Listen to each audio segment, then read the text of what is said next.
Hello mga friend, itong halaman na ito ay croutons at isa ito sa paborito kong halaman dito sa ating mini garden.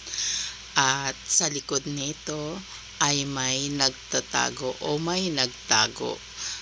At ipapakita ko sa inyo ang isang pugad ng ibon. Ayun, 'di ba?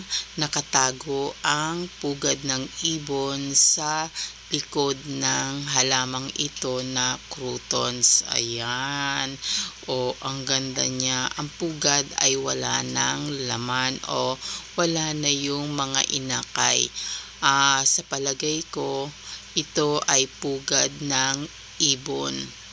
At siguro sa palagay ko rin ang ibon ay lumaki na at lumipad na. Ayan, nakakatuwa naman sapagkat dito sa ating mini garden ay ginugusto ng mga ibon na magtayo ng kanilang tahanan. Dito nila ginustong magparami. Ayan, 'di ba?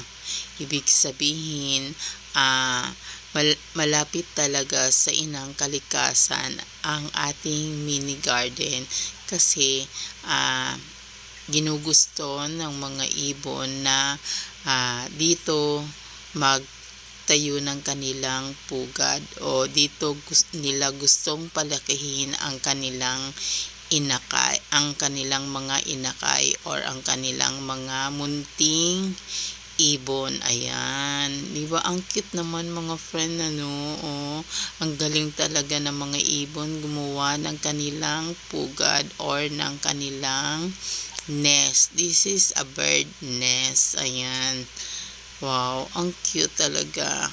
Alam mo, happy rin talaga ako na kapag nakakakita ako ng ganito mga friend.